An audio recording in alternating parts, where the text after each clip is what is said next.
Mesdames, Messieurs, bonjour, bienvenue sur le plateau d'A-News Workwell, votre média d'information sur les nouveaux modes et lieux de travail. Dans ce numéro de l'émission Face aux Assos, je suis très heureux d'accueillir le membre fondateur et coordinateur du CRDIA, le consortium de recherche de l'île Adam, Xavier Baron. Xavier, bonjour. Bonjour Lionel. Bienvenue, merci d'avoir accepté notre invitation.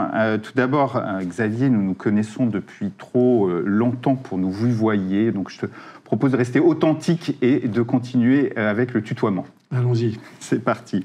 Alors Xavier, on va démarrer en essayant d'en savoir plus sur le CRDIA. Quelle est son histoire? Quand a-t-il été créé et qu'est-ce qui avait motivé sa création au départ? Alors, le CRDIA a été créé en avril 2016, donc ça fait bientôt 6 ans. 6 ans.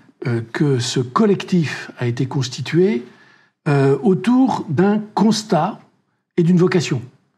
Le constat, on l'avait partiellement construit dans le cadre de la rédaction du livre blanc du CIPEMI paru en décembre 2015 ou janvier 2016, dans lequel on disait sans trop de précautions, les donneurs d'ordre sont quand même pas très, satisfaits de l'offre de prestation de services, et les prestataires eux-mêmes protestent d'une difficulté à organiser leur offre dans un contexte de concurrence et de constitution des prix qui leur empêchent, en quelque sorte, de construire, d'investir et d'innover. Donc, partant de on parle des prestations de facility management. Alors, on parle effectivement, et c'est une spécificité, des services aux environnements de travail, qu'on appelle aussi parfois facility management, si ce n'est que pour nous aujourd'hui, clairement, le facility management, c'est une modalité d'organisation de l'offre de services et de l'exécution de prestations de services. Les services aux environnements de travail, ça n'est pas exclusif d'une mise en œuvre en multilo, en plurisourcing. Le FM est une des modalités possibles. Compris. Et donc, c'était à l'occasion de la sortie de cette étude qu'il y a eu ce besoin de créer ce consortium de recherche. Alors, cette étude, ce livre blanc avait été demandé et réalisé pour le CIPEMI, donc le syndicat des professionnels du multiservice immobilier, donc qui s'appelle aujourd'hui aussi syndicat du FM. Et c'est à la sortie de ce travail qu'avec d'autres donneurs d'ordre, Thales, EDF, HSBC, maintenant SNCF, Bolloré Logistique à l'époque, etc., nous nous étions dit, mais cette situation de difficulté et de tension qui débouche vers une spirale désagréable, pour pas dire carrément régressive du côté des prestataires, les donneurs d'ordre y ont leur propre responsabilité. Et donc, si les donneurs d'ordre veulent autre chose des prestataires, il n'est pas du tout anormal qu'ils fassent eux-mêmes un effort d'investissement et de réflexion pour comprendre pourquoi cette situation est celle-là et qu'est-ce qu'il convient de faire pour la dépasser. Compris. D'où la création donc, du CRDIA, qui est une association... Non, c'est tout à fait volontairement que nous avons constitué un collectif sur la structure minimale imaginable et cohérente avec son statut, avec sa vocation. La vocation du CRDIA, c'est pas une association, c'est pas un think tank, ça joue un rôle de club, évidemment, pour l'ensemble de ses signataires, mais c'est la volonté exprimée par quelques-uns de mener des travaux de recherche, des travaux de réflexion, des travaux de développement et d'expérimentation en s'adossant à un collectif plutôt que de le faire soi-même, tout seul. Mais il n'y a ni adhésion, ni compte en banque, ni conseil d'administration. En tant que tel, le CRDIA n'a aucun moyen financier. Les moyens sont ceux de chacun de ses participants, qui sont des directeurs services généraux ou des directeurs immobiliers, qui se représentent à la fois eux-mêmes, parce que c'est un engagement individuel, et leur entreprise pour les questions qui concernent l'exploitation immobilière. Et je dis bien l'exploitation immobilière et pas le patrimoine, par exemple. C'est vraiment un domaine qui était orphelin. D'accord. Concrètement, les grands objectifs du CRDIA? Initier, promouvoir, accompagner et diffuser des travaux de recherche, d'approfondissement, d'enrichissement conceptuel, de robustesse professionnelle, d'un métier émergent autour de ce que désormais nous appellerons une filière également émergente, quoiqu'elle existe déjà en masse, il lui reste à exister en organisation. Et donc, on parle bien des services aux environnements de travail. On parle bien des services aux environnements de travail, qu'on appelait autrefois services généraux, et qui sont aujourd'hui, notamment, qui donnent lieu notamment aujourd'hui à ce métier qu'on appelle directeur environnement de travail, qui sont regroupés au sein de l'ARCEG. Parfait. Notamment. Compris. Donc, on a vu rapidement comment fonctionnait le CRDIA. Quand même, pour qu'on comprenne, comment est-ce que vous montez donc ces actions de recherche ? Nous avons des séances de réflexion collective. Okay. Nous construisons des problématiques qui, en soi, constituent déjà un travail de recherche. Oui. Qu'est-ce que ça veut dire, par exemple, que de mesurer la valeur plutôt que de se contenter d'une évaluation des coûts ?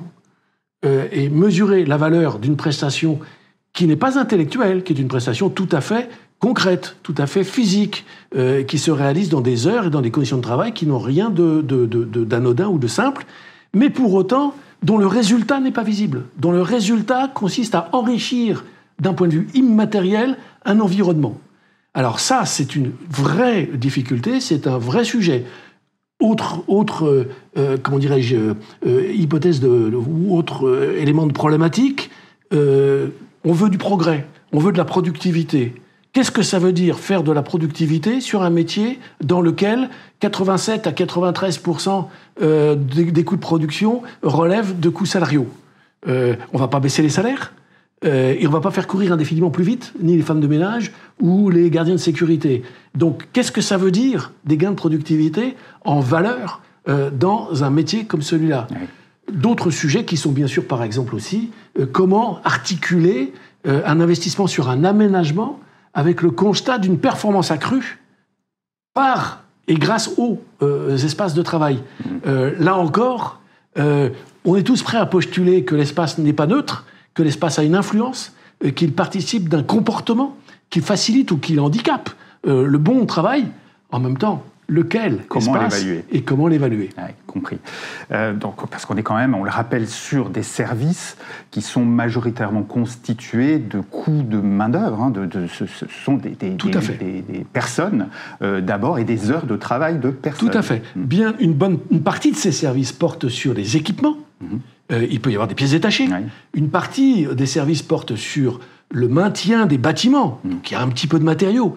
Mais clairement, le gros de l'investissement, du travail, consiste effectivement à obtenir un travail, obtenir une prestation, et une prestation qui est pratiquement toujours une prestation de relation, et pas seulement une prestation qui s'applique techniquement à un support technique. Et oui.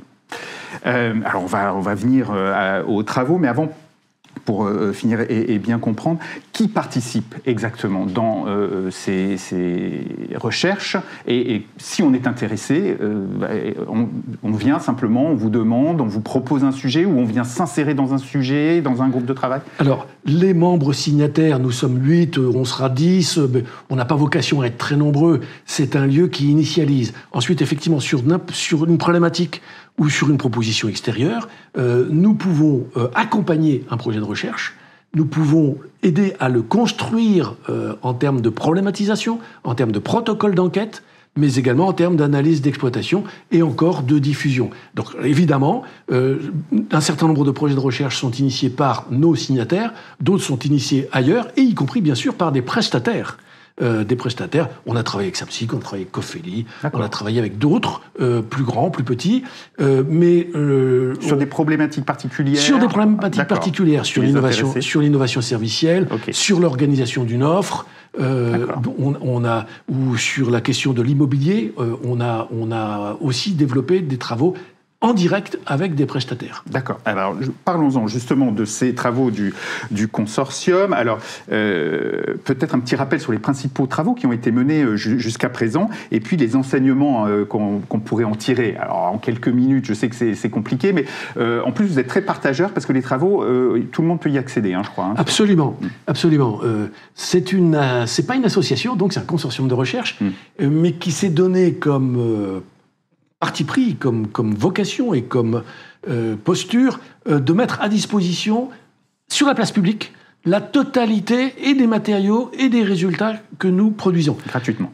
Gratuitement, tout ça est disponible sur le site du CRDIA, crdia.org, et tous ces travaux, tous ces matériaux sont notamment disponibles à travers les cahiers du CRDIA, cahiers que nous publions depuis 2 ans. On est au numéro 17 au mois de mars.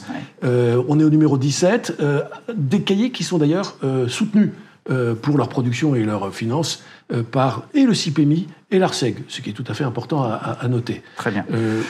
Revenons d'ailleurs sur ces travaux. Donc du coup, quels sont les principaux travaux qui ont été menés et puis les enseignements qu'on peut en tirer? Alors je dirais, au centre du cœur de réacteur du CRDIA, il y a plusieurs questions qui s'emboîtent et qui se recoupent. Ouais.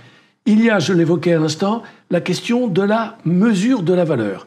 Nous partons d'un diagnostic et nous constatons une lacune, c'est s'il y a autant de malentendus avec les acheteurs, entre prescripteurs et acheteurs, entre acheteurs, prescripteurs, acheteurs commerciaux, et entre commerciaux, acheteurs, prescripteurs et œuvrants, ceux qui sur le terrain sont amenés à mettre en œuvre, c'est qu'il n'y a pas d'accord et de mesure, ni même de capacité à discuter sérieusement de la valeur de ce qui est attendu, de la valeur de ce qui est réalisé et de ce qui est effectivement produit. Alors, ça recoupe pour partie un autre sujet qui est celui du contrat et de la manière de contractualiser. Nous avons, et là aussi c'est un travail que nous avons mené en direct avec un panel et de prestataires et de donneurs d'ordre, et avec un grand professeur de droit, Jean-Yves Kerbourg, nous avons travaillé notamment sur la question de l'innovation contractuelle. Nous avons partagé un diagnostic et nous proposons aujourd'hui des hypothèses de solutions qui doivent être confrontées au réel dans de l'expérimentation pour constater que les contrats d'aujourd'hui sont en réalité inadéquats à la nature même de ce qu'il est question d'échanger. Les contrats d'aujourd'hui sont des tentatives de décrire ce qui n'est pas descriptible, c'est-à-dire des prestations à exécution successive, de les encadrer par des KPI qui sont généralement très malheureux, très insuffisants, pour dire et le travail fait et les résultats obtenus. Les indicateurs ne sont pas bons. Aujourd'hui, les indicateurs qu'on suit ne seraient pas les bons. La plupart. Alors, sur le multitechnique, on a des délais de remise en opération, des délais d'intervention, on a des durées d'arrêt, on a là des KPI relativement intéressants. Oui. Sur l'accueil, sur la propreté, même sur le courrier, sur les espaces verts, sur la qualité de sur l'hospitality management, on a des KPI qui sont en fait construits autour d'une notion de conformité à l'exécution de prestations telles que décrites dans des SLAs, les Services Level Agreements. Le problème, c'est qu'on a une vraie difficulté récurrente pour les décrire, et quand on a décrit quelque chose, ça ne correspond jamais à la réalité. Parce qu'en plus, c'est une des formules qu'utilise un de mes collègues, ces SLAs débouchent souvent sur un syndrome qui est, si ça n'a pas été défini dans le cahier des charges, et pris en compte dans l'appel d'offres, alors il ne faut pas le faire. Même si c'est utile, même si ça correspond à une demande, même si entre-temps le bâtiment a évolué, si entre-temps les occupants ont évolué. Alors, d'une certaine manière, c'est fait pour encadrer. Ça n'encadre pas la réalité du travail, ça permet de se mettre d'accord sur un prix. De ce point de vue-là, c'est une vertu qui est intéressante, mais ça ne permet pas d'organiser le travail et ça pas plus. Rigidifie un peu la possibilité d'évolution. Ça rigidifie pas, ça ne fait pas que rigidifier un peu. Je vais plus loin. Nous avons établi en gros ce diagnostic. Tant que, une fois signé, ces fréquentiels, ces SLA sont bien mis au placard, bien oubliés au fond d'une armoire, tout va bien. Les gens intelligents peuvent travailler ensemble à ce qui est utile de faire. Sans se poser de questions. Pragmatique, on va dire. De manière pragmatique et utile. Okay. Là où ces contrats deviennent contre-productifs, c'est quand précisément il y a un malentendu, mais on revient à la question de la mesure qu'on traitait précédemment. Quand il y a un malentendu, quand on dit mais c'est pas ça qu'il fallait faire ou c'est pas fait ni à faire, mais si c'est ce qu'on m'avait dit, mais non, et puis vous me demandez des choses qui sont pas possibles ou qui sont pas dans le contrat, alors à ce moment-là on ressort les contrats et là. Là, on est avec un outil qui est à la limite du contre-productif. C'est un coût de transaction et il n'a pas de valeur ajoutée, ou très peu de valeur ajoutée, en dehors d'un accord très formel entre des acheteurs et des commerciaux. Et souvent, je me demande comment on évalue la valeur d'un sourire. C'est bête, hein. C'est idiot, mais c'est super immatériel. Ça fait partie de nos slogans. D'accord. Ça fait partie de nos slogans. Si on revient au sujet précédent sur la mesure de la valeur, il y a des choses qui peuvent être réalisées à l'aide d'IoT, mais pas le sourire, ou alors ce serait la reconnaissance faciale, mais et là, ça poserait d'autres sujets. Ouais. Il y a des choses qui peuvent être, qui peuvent être mesurées parfois par des approches d'opinion. La satisfaction, par exemple, c'est partiellement mesurable, mais est-ce que c'est la satisfaction, l'alpha et l'oméga des responsables de service aux environnements de travail? Non. Et pas plus d'ailleurs la satisfaction du client que la satisfaction des bénéficiaires. Si le bénéficiaire est satisfait, c'est un signe que probablement il se vit dans une certaine qualité. Mais s'il n'est pas satisfait, c'est pas forcément très renseignant immédiatement sur le problème qu'il nous signale en n'étant pas satisfait. Ouais. Et parfois, son insatisfaction est tout simplement liée à une décision de l'entreprise que par ailleurs je ne vois pas remettre en cause, qui est que, quoi qu'on se dise par l'analogie avec l'hôtellerie, travailler dans une entreprise aujourd'hui, c'est pas la même chose que de réserver une chambre dans un hôtel 5 étoiles. C'est pas le même prix, et c'est pas le même rapport. Et il y a des niveaux de service. Il y a des niveaux de service, et le salarié n'est pas là pour être satisfait, il est là pour être performant. Alors, oui, c'est pas la même relation. Et quel type d'indicateur est-ce que vous avez travaillé sur ces indicateurs, et quel type d'indicateur, par exemple, on pourrait utiliser? Est-ce que vous avez trouvé des exemples intéressants qu'on pourrait utiliser? Alors, d'abord, on est dans de la recherche et on n'est jamais dans la fourniture de solutions. Pour le coup, ça serait un travail qui serait de l'ordre de l'offre de conseils, qui n'est pas du tout notre activité, notre vous avez identifié des pistes? La principale piste sur laquelle on est aujourd'hui, toujours sur la mesure, est celle de l'instanciation d'une capacité de jugement. C'est-à-dire que c'est pas tellement des chiffres, c'est pas tellement une métrique que une capacité à organiser la controverse sur le travail bien fait et sur le résultat attendu. On peut, il n'y a pas si longtemps encore, on pouvait condamner à mort quelqu'un sur un faisceau de présomption convergente et sur une intime conviction. On peut peut-être se mettre d'accord sur la qualité du travail avec des données du même type. Par contre, ça veut dire un jugement, mais un jugement qui est édicté par des juges légitimes, ça, c'est pas donné à tout le monde, et ensuite, à l'aide d'une procédure qui est, elle, respectée, avec les droits de la défense et avec l'instruction. Autrement dit... c'est beaucoup de dialogue, en vérité. C'est beaucoup de dialogue, c'est du travail d'échange et de compréhension partagée. Et d'ailleurs, ce qu'il est question tout simplement de réinstaller, c'est une capacité à travailler ensemble, tout simplement, mais avec des salariés qu'on a choisi d'externaliser il y a 30 ou 40 ans. Alors, on pourrait continuer comme ça pendant des heures, mais je voudrais... Il y a la mesure, il y a les contrats, et il y a l'innovation servicielle. Voilà, le troisième. Troisième au cœur de réacteur, et qui porte également sur la question du management des hommes. C'est-à-dire que les hommes ont besoin d'une reconnaissance, ont besoin d'un encadrement contractuel, parce que la situation de travail de l'agent de propreté, de l'agent d'accueil, il est construit par un contrat. Il n'est pas construit par un contrat d'emploi ailleurs. Il est construit d'abord par un contrat entre son employeur et son client.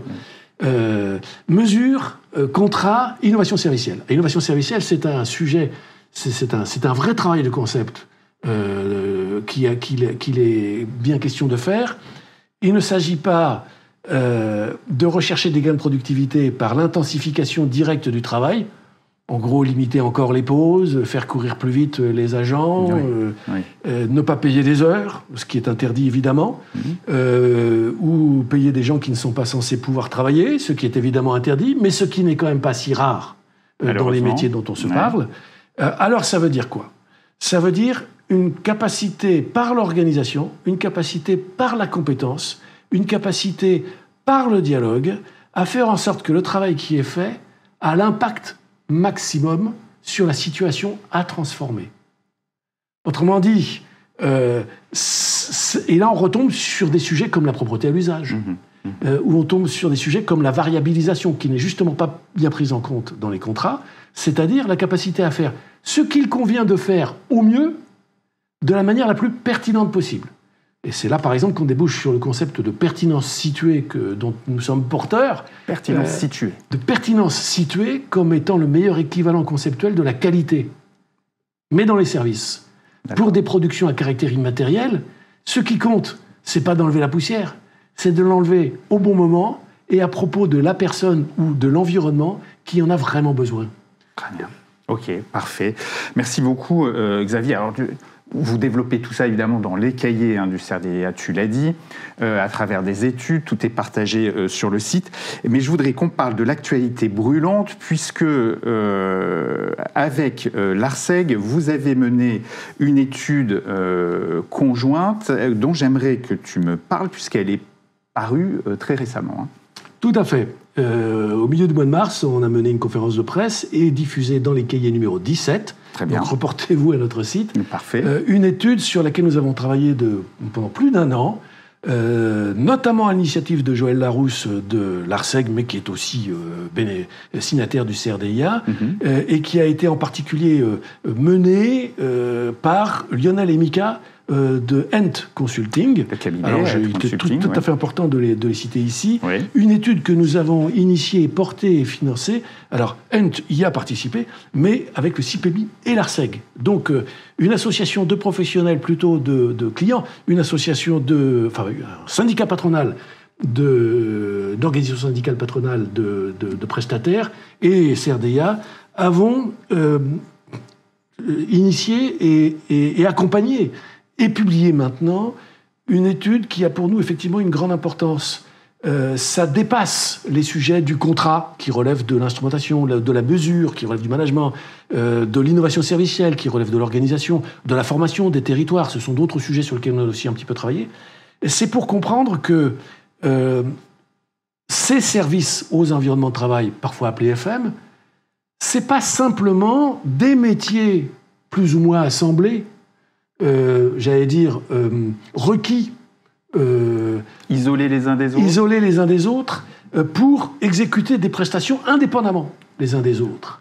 Si innovation servicielle il y a, c'est aussi parce que l'agent de sécurité fait de l'accueil et que l'agent d'accueil fait de la sécurité et que l'agent de propreté fait aussi de l'accueil et de la sécurité et de la propreté.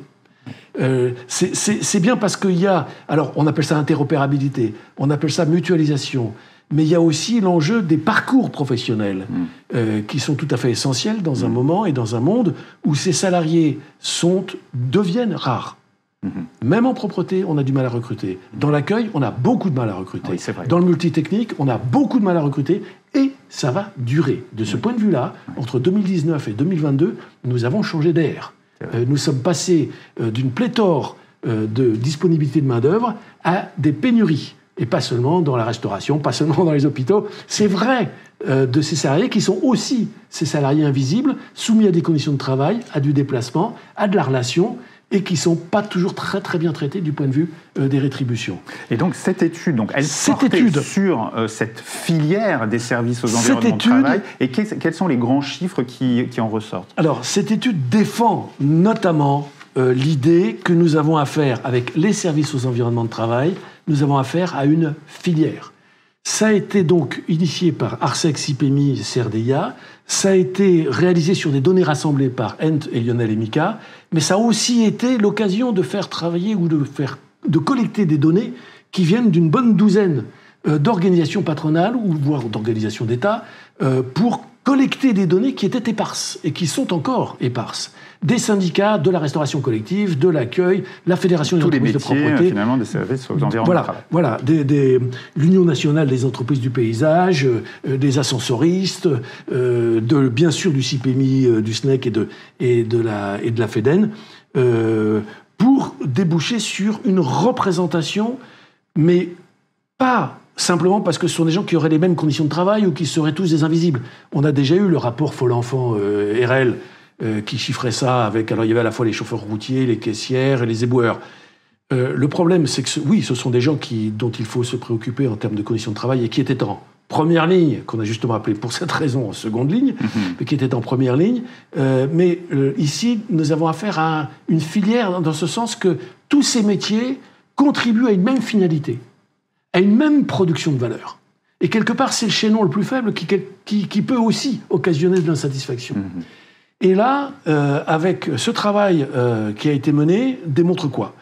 Que nous avons affaire à 1,4 million, 1,4 million travailleurs, dont 1,1 million sont chez les prestataires, et de l'ordre de 300 000 sont chez les clients, chez les utilisateurs. Dans les entreprises, ok, d'accord. 1,4 million travailleurs au service de 20 millions d'utilisateurs salariés, qui sont des salariés ou des clients des entreprises dans le retail, ou des usagers, ou des étudiants, ou des patients, ou des voyageurs, puisque le salarié honnête ou GSF à Orly ou à Roissy travaille pour pas seulement l'aéroport de Paris, mais pour l'ensemble des compagnies aériennes et pour l'ensemble des voyageurs. Des clients, et des voyageurs. Oui.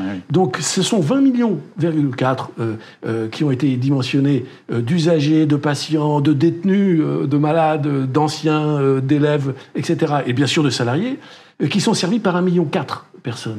Parce que du coup, si je comprends bien, le périmètre donc global... Le périmètre que nous avons détouré... Voilà, c'est pas simplement donc les entreprises du tertiaire, hein, c'est vraiment toutes les entreprises... Tout à fait. Le tertiaire, c'est un peu plus de 600 millions de mètres carrés sur les 1028. Sur le milliard, 1028 millions milliards de mètres carrés. Et le bureau, celui auquel on pense quand on est à l'ARCEG, c'est seulement 177 millions. Ah oui. Mais pourquoi c'est important ? Parce que ce sont les mêmes travailleurs des mêmes entreprises prestataires, qui sont aussi bien dans les aéroports, dans les prisons, que dans les tours de la Défense, ou dans la PME d'une zone industrielle de province. L'enseignement à lui tout seul correspond à une surface à entretenir, à maintenir et à servicer supérieure encore. C'est 202 millions. La santé est très vite le troisième secteur avec 115 millions. Alors, on a également repéré l'industrie, non pas pour les espaces de production, mais pour les espaces usines, à caractère tertiaire dans l'industrie. Et là, on a encore 151 millions de mètres carrés. On y rajoute le retail, on y rajoute de la logistique. Et tout ça, on est à plus d'1 milliard. On est à plus d'1 milliard, ce qui correspond à 25% à peu près de la totalité du bâti en France. Ah oui, donc c'est considérable. C'est considérable, et en même temps, c'est le quart. Le reste, c'est bien sûr du résidentiel. Et ça pèse combien dans la production de richesse ? Est-ce que vous avez évalué ça ? Absolument. Ça a été très compliqué. Et nous sommes nous-mêmes relativement prudents, parce que malgré le travail de Lionel et Mika de Hent et notre propre travail et le travail de toutes les fédérations, nous avons dû faire beaucoup de travail d'estimation de ces volumes, notamment du côté, alors pour certains cas, dans certains cas, des effectifs eux-mêmes. Chez les prestataires, on arrive à les connaître, mais chez les donneurs d'ordre, par exemple, on dit 250 000 à 300 000 salariés. On pense que c'est à peu près cela, mais on est foutu de le dire à 10 000 près, et on n'est pas non plus capable de dire qui ils sont exactement. Mais c'est l'ordre de grandeur. C'est un ordre de grandeur, et il est probablement assez juste. Mais en même temps, vous interrogez des grands clients, et plus encore des clients plus petits, ils n'ont pas forcément la capacité de vous dire qui travaille à quoi exactement en matière d'environnement. Et pourtant, il y a encore des salariés qui sont bien sûr affectés aux environnements de travail. De la même manière, sur les chiffres d'affaires, c'est parfois difficile de distinguer, par exemple, chez un énergéticien, ce qu'il fait pour de la production, ce qu'il fait quand il produit directement, ou ce qu'il fait quand il est dans la maintenance. Et c'est parfois la même entreprise. Donc il a fallu faire un travail d'évaluation, un travail d'estimation, d'analyse, de détourage, des hypothèses, et on arrive à dire, et très clairement, ça représente quand même 102 milliards de chiffre d'affaires. 102 milliards d'euros de chiffre d'affaires. 102 milliards d'euros de chiffre d'affaires, soit 5% de la richesse nationale. Eh oui, 5%. Alors certains pourraient dire que ce n'est que 5%. 5% de la richesse nationale du PIB de la France, c'est déjà considérable. C'est évidemment déjà considérable. Si nous parlons de filières, c'est de manière tout à fait intentionnelle, et notamment en comparaison d'autres filières. Alors, la notion de filière doit être discutée. Elle est discutée d'ailleurs dans un des documents qu'on a produit lors du cahier numéro 17, donc publié en même temps que... pour rappeler que la notion de filière, c'est pas le secteur, c'est pas la branche. Justement, une filière regroupe plusieurs branches d'activités diverses, sur des technicités diverses, mais on en connaît notamment du côté de l'industrie. Le ministère de l'Industrie a d'abord identifié et constitué un club de 9 filières, dans lesquelles on a par exemple la construction et l'automobile. Eh bien, le travail de chiffrage que nous avons réalisé permet très clairement de dire aujourd'hui, nous sommes à un niveau d'importance, de richesse et d'emploi tout à fait comparable à la construction. Il y a même un peu plus d'emplois dans les services aux environnements de travail que dans la construction. Ah oui. Et il y a bien plus d'emplois, il y a 200 000 emplois de plus, 500 000 emplois de plus dans les services aux environnements de travail que dans l'automobile, la filière automobile. Alors, bien entendu, je réponds à une question qui est souvent posée. Oui, mais vous ne pouvez pas mettre dans le même sac la sécurité, c'est pas la même législation, la propreté, c'est les salariés peu qualifiés, avec un ingénieur frigoriste, ou un ascensoriste, ou même la restauration collective. Je dis oui, absolument. Mais loin de moi l'idée, par exemple, de confondre Michelin quand il fait des pneus, Saint-Gobain quand il fait du verre, quand on fait une planche de bord, Siemens ou Bosch quand ils font les optiques de phare, et Renault. N'empêche que tout ça fait partie de la filière automobile, oui. Mais que chacun d'entre eux peut travailler pour d'autres que la filière automobile. Et de fait, les énergéticiens ne travaillent pas que pour les services aux environnements de travail, de même que dans la propreté, on travaille aussi pour des particuliers. De même que dans les paysages, on travaille aussi pour le particulier. Mais ça a été détouré et ça a été repéré. Ce qui fait quand même clairement une identité et un levier d'action. C'est ça qui nous importe. C'est qu'on a affaire à un secteur qui est gouverné par les mêmes contrats, par les mêmes acheteurs et qui est au service des mêmes clients. Et donc, une filière privée et publique. Donc une vraie filière. Alors, des clients privés et publics. Alors, on ne les confond pas non plus. Oui. On sait bien que ce n'est pas la même chose, mais ça n'empêche. Voilà, c'est une filière. Donc, étude importante qui vient juste de paraître, pareil, qui sera et qui est partagée sur qui sur est votre déjà site. disponible intégralement en lecture et en PDF sur notre site. Formidable.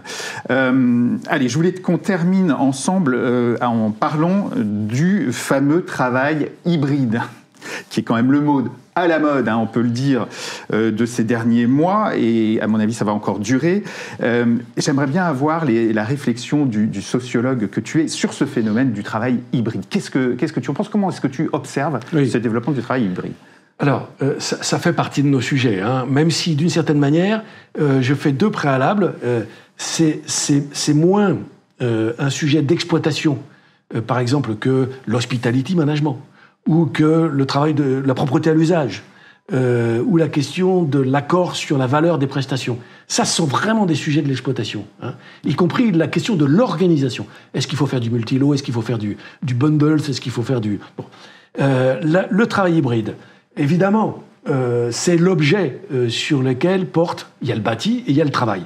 L'objet sur lequel portent les services aux environnements de travail. Alors, tu l'as peut-être dit, je ne sais plus, je suis principalement sociologue en termes d'outillage intellectuel et en termes de réflexe. Ça veut dire que je suis toujours passionné par l'émergence d'un mot nouveau, mais je suis toujours aussi un petit peu précautionneux sur le caractère mode de l'usage d'un mot. Aujourd'hui, le travail hybride, je ne sais pas trop ce que ça veut dire. Je ne suis pas sûr que le mot soit complètement bien choisi compte tenu, par exemple, de la métaphore qu'on peut faire avec le véhicule hybride, deux motorisations différentes. Non, le travail n'a pas deux motorisations différentes. Le travail, c'est du travail. Ce qu'on veut dire, c'est qu'il peut s'exercer au moins dans deux lieux différents, voire plus. Voilà. Bon. Ok, alors ça... C'est pas nouveau non plus. Alors, ça n'est pas nouveau, et dans ce que cela promet de nouveautés en émergence, il y a un changement par rapport à ce que nous connaissions. Ouais. Donc clairement, on parle de télétravail et d'usage de tiers-lieux. Le télétravail, on le connaissait comme un mode dégradé dans les entreprises. Un peu exceptionnel. Franchement, exceptionnel. Alors, dont on avait pris l'habitude de le mettre en œuvre à moins de 10% quand même, que ce soit officiellement ou sur des approches un petit peu clandestines, enfin, non formalisées. Non formalisées. Oui. On était entre 7 et 12%, voilà, avant la crise Covid. Il faut bien voir, c'était une disposition sociale. C'est-à-dire un employeur qui prend en compte le fait que des salariés sont contraints par des enjeux exogènes, la distance, des contraintes familiales, une maladie, une grève, et l'employeur, intelligemment, qui dit, écoutez, octroyer, je vous autorise, par exception, à rester chez vous, et aller une journée par semaine, etc. C'était un mode dégradé, sous condition de double volontariat, avec vérification que à la fois le job s'y prêtait, que le salarié s'y prêtait, que le manager était d'accord, etc. Alors, on voit bien que dans cette compréhension-là, on n'est plus dans cette compréhension-là. La Covid nous a appris autre chose, mais toujours pas le travail hybride. La Covid nous a appris un autre mode dégradé. Alors, cette fois-ci généralisé, oui, mais temporaire et sur un mode crise. Et ni comme disposition sociale, ni comme réponse à une crise, nous n'avons encore expérimenté la réalité du travail hybride comme un mode normal d'obtention de la performance du travail. Et ça, c'est nouveau quand même. Ça va être nouveau. C'est déjà en cours. Il ne s'agit pas de... C'est clair, c'est une réalité, c'est une attente, et c'est un choix d'entreprise qui est sanctionné aujourd'hui par beaucoup d'accords. Mais il faut d'abord se rappeler qu'il y a 20 ans, on avait mené des travaux, la DGT avait commandité une étude et qui avait démontré qu'il y avait un potentiel de 30%. C'est vrai. 30%, c'était acquis du point de vue des analystes. Mais pourquoi faire ? Est-ce que c'était une bonne idée ? Bon, à l'époque, la plupart disaient pas encore que c'était une bonne idée. Donc il y a un potentiel de 30%, mais pas un potentiel de 60%. En aménageant certains postes, on va peut-être pouvoir aller monter à 35, 40%. Mais il y aura encore une petite majorité de gens pour lesquels le télétravail ne sera pas accessible. Ce qui veut dire aussi que, comme effet collatéral, il faudra poser la question de savoir qu'est-ce qu'on dit et qu'est-ce qu'on fait pour tous ceux des travailleurs qui ne pourront pas bénéficier du télétravail. Et si la norme se déplace, voire s'inverse, alors à ce moment-là, il faudra peut-être penser des primes pour ceux qui ne peuvent pas télétravailler. Alors qu'on avait octroyé en quelque sorte un droit supplémentaire à des gens qui pouvaient télétravailler. Une compensation pour une nouvelle inégalité en quelque sorte ? Oui. Toute nouvelle norme fait émerger de nouvelles inégalités. C'est pas une fatalité, mais c'est une règle. Oui. Dès lors que vous changez quelque part les règles, ceux qui étaient favorisés par les règles précédentes se retrouvent moins favorisés. Il y a des nouvelles opportunités pour d'autres, mais il y a aussi de nouvelles inégalités. Donc oui, ça c'est quelque chose auquel il faudra faire attention. Il y a probablement quand même... Alors il y a la conséquence sur les espaces de travail, mais là encore je suis relativement prudent. Parce que ce que la période précédente nous a déjà montré, c'est que le poste était déjà en déshérence, à la fois parce qu'on n'offrait plus nécessairement un poste de la même manière, avec beaucoup de mètres carrés autour. On l'a d'abord offert en open space, puis en flex office. Et même en flex office, ils étaient vides, ces postes. Donc il y avait quelque chose qui était même de l'ordre d'une forme de désaffection de l'offre, de la demande par rapport à l'offre. Donc aujourd'hui, oui, dans des grands univers tertiaires, centraux, type la Défense et bien sûr centre-ville, oui, il y aura là l'opportunité de réduire des mètres carrés qui par ailleurs sont souvent chers. Au-delà, rien n'est démontré. Oui. Rien n'est démontré. Oui. Parce que là aussi, il est question de dire en même temps, vous pouvez travailler chez vous, mais il faut revenir de temps en temps. Et quand vous revenez de temps en temps, c'est pas pour vous installer dans un bureau mal foutu. C'est pour y trouver des équipements, une animation, des services et des collègues. Donc toute une organisation et des espaces pour lesquels on imagine aujourd'hui que chaque salarié peut avoir droit à plusieurs sièges. Un siège à la cafétéria, un siège dans un amphi, un siège dans des salles de réunion à quelques-uns. Ce qu'on appelle les positions de travail. Des positions de travail. C'est plus un poste, mais des positions. Et qui dit qu'avec 3 ou 4 positions à disposition, on n'arrive pas à des mètres carrés comparables en termes de surface. Et parfois même au moins autant équipés. Donc les gains ne seront pas si évidents. Je suis assez prudent sur l'idée de réduire des mètres carrés, quitte à avoir un peu plus de services.